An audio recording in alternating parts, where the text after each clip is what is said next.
Okay, hey, bit of a different setup. Using my girlfriend's phone as a microphone and her laptop as my camera because I forgot my cable. So we both just spent the last hour or two maybe riding around Tulum on our bikes looking for a certain cable. We found a cable, we found an SD card reader, but neither of them work.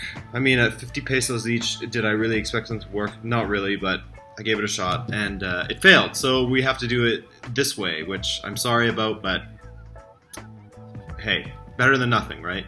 So yeah, I'm still in Mexico on vacation with my girlfriend, been having a blast, swimming in cenotes, biking around Tulum, hitting the beach, eating tacos, chilaquiles, mole. It's been amazing, and thankfully I was able to catch the Champions League matches. So let's talk about that. Bit of a ramble in this one, but it should be decent despite looking and probably feeling like you're on a Skype call with me. So, oh yeah, if you want to see what I've been up to in Mexico, follow my Instagram. It's this, Rabona.tv. Adrian, put it on the screen. Editor Adrian, thank you.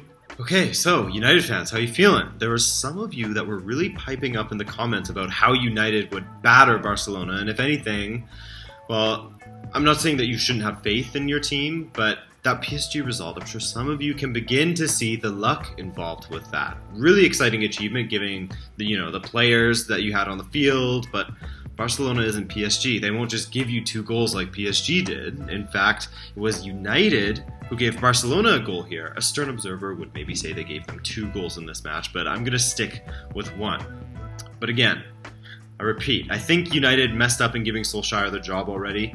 Not only did it put pressure on him, but now he has something to really play for, survival. And he'll be less inclined to take risks that maybe could have paid off against Barcelona. Mind you, I had Barcelona down all the way whether he was the permanent manager or not. It didn't really matter.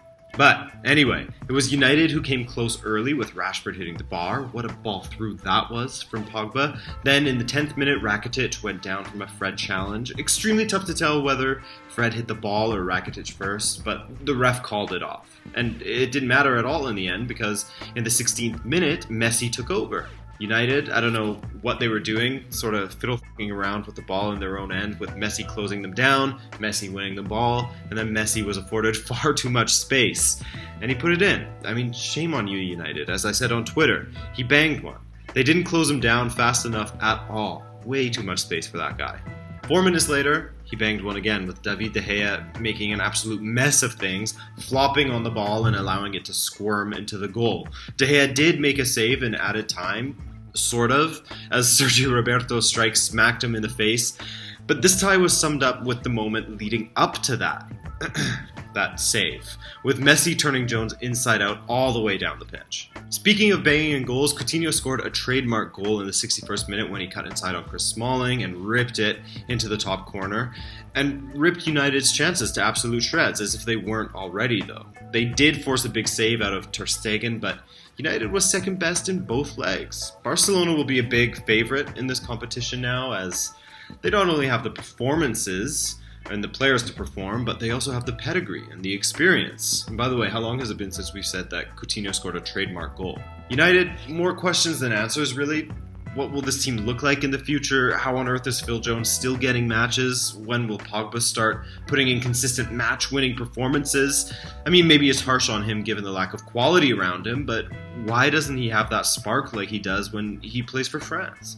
Again, it could be the quality disparity there, but 2 goals in his last 10 matches, 1 assist, not really good enough. United in general, not good enough for this competition. Barcelona, worthy winners, 3-0 on the night, 4-0 on aggregate. C'est tout. Juventus versus Ajax. Wow. I mean, I hate to say I told you so, but I kind of told you so. All those Juventus fans that said I was deluded or crazy for thinking that Ajax would beat you, well, I'll save some of my predictions, reactions for a prediction reaction video, because I've been going through the comments on my predictions video, and ooh, some of you boys will be choking down some humble pie, let me tell you. Anyways, to this game. So, after Ajax largely dominated Juventus at home, but couldn't find a way past Szczesny or couldn't find their shooting boots, the chickens came to roost in Turin. Juve had a good first half, with who else but Ronaldo giving them the lead in the 28th minute. He did extremely well to lose his man from the corner, shepherding around the mass of players for what some are calling a free header, but it was only a free header because his marker ended up on his ass in the box. Well, technically on his stomach, but you get me, because he ran into his own man in trying to catch up with Ronaldo. Great movement there.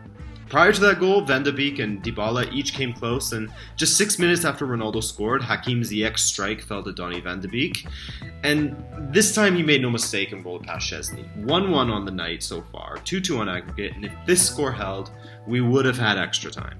And while you'd expect Juve to be G'd up for this in their own stadium, it was Ajax who were the far more dangerous team in the second half. The combination play between Ziyech, Tadic, Van de Beek, and Neres was once again amazing to watch, though at times they were guilty of overplaying it a bit. Ziyech especially just needed to bang one on goal on a few occasions, but he tried to square it, or he tried to cut it back.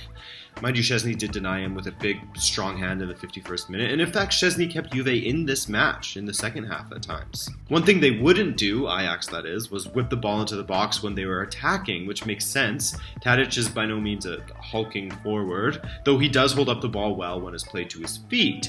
Funnily enough, though, Ajax scored the eventual winner thanks to a ball whipped in from a corner when De Ligt leapt higher than the rest to power past Szczesny. Might I remind you, this guy, Ajax's captain, is 19 years old. That's unbelievable.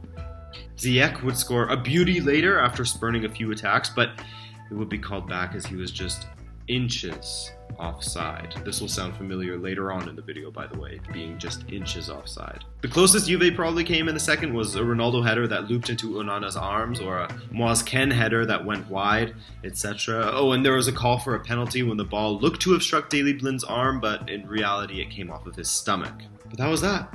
Ajax deserved winners, in my opinion, once again, as Juve definitely didn't do enough to win this tie. And this is the sort of thing that I warned about, and perhaps this was the wake-up call that the last few Juve fans needed in order to see that their team has been underperforming massively this season, or at least since December. The results have hidden these terrible displays where you can't really tell what Juve's identity is. I mean, look at their Champions League performances. They lost to a United team that was in disarray under Mourinho, and young boys from Switzerland. I'll give you the second leg against Atletico. That was an incredible performance, but that was an exception to the rule as far as performances go. I don't dislike Juve at all. Don't get it twisted. That's not what I'm saying. I judge teams based on their performances, not on their reputations. I try to speak as closely to the truth as possible based on performances. Are they a counter-attacking team, getting back to their identity? I don't know. Because their link-up play from midfield to attack is terrible, the interplay between the attackers is non-existent at times, as their attack seems to consist of hoofing the ball into the box for Ronaldo to nod home, which, by the way, he was the only player to score in the knockout rounds for Juve, 4 of which were with his head. And what a shame that is, because he has pretty damn good feet and he doesn't get to use them.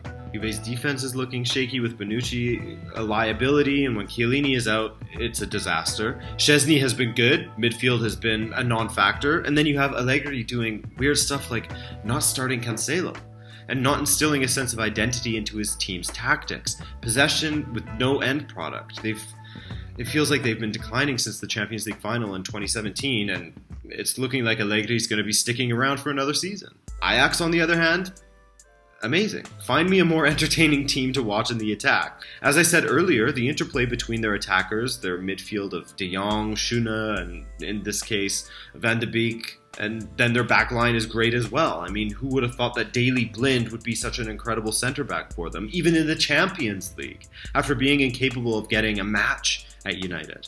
They've been through Bayern now, Real, and Juve, 3 giants who are underperforming, granted, but be careful in betting against Ajax in the semifinals. Dude, Spurs versus City. Like, what was that? Has there been a better opening 11 minutes in a match? Because I certainly can't think of a better opening 11 minutes in a match. For Spurs, with all of the injuries they're carrying, they made some changes in Wanyama and Llorente both starting. By the way, let me list the injured players. There's Dyer, Aurier, Harry Kane, Harry Winks, and then Dele, Lamela, and Llorente were carrying knocks, but still featured. Besides Lamela, of course, he didn't come off the bench. For City, you probably couldn't have picked a better lineup if you tried, with maybe the only miss for some fans being Fernandinho, but even so, like I said, they needed Bernardo in there, they got him. They needed De Bruyne in there, they got him. And they also had Mendy at left back. In the 4th minute, De Bruyne rolled it wide to Sterling, who curled it to the far post, 1-0. But hang on, there's plenty more to come. Like in the 7th minute when Aymeric Laporte made the first of his 2 errors that led to Spurs goals. In trying to cut out a pass, he sort of teed it up perfectly for none other than Heung-min Son, the worst person. Ederson could have done better with the strike as well, but there was no help from Laporte there. That strike shouldn't have even happened. 3 minutes later, 10th minute, Laporte gives up possession cheaply, which eventually leads to Eriksen spraying the ball wide to Son, and he again makes no mistake, curling it to the far post a la Sterling. I like this one more than Sterling's, however. It was a banger. 2-1 on the night, 3-1 on aggregate for Tottenham. 1 minute later, though, we're not done. Bernardo Silva again gets fed by De Bruyne, who was world-class on the night, and his deflected strike goes in. Crap goal, but 3-2 on aggregate now. Sterling then made it 3-3 on aggregate from an incredible ball from De Bruyne.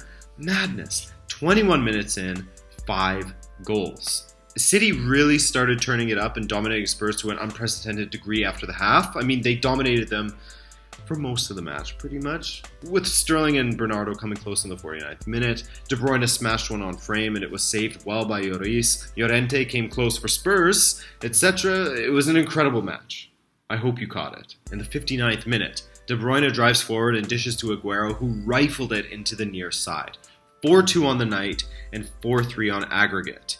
Spurs looked lifeless in comparison to City at this time, not to say that they didn't have chances, but far less than City. But that doesn't matter in football, man, because in the 73rd minute, Fernando Llorente headed, completely misjudged his header, and it went in off of his arm or his ass and in.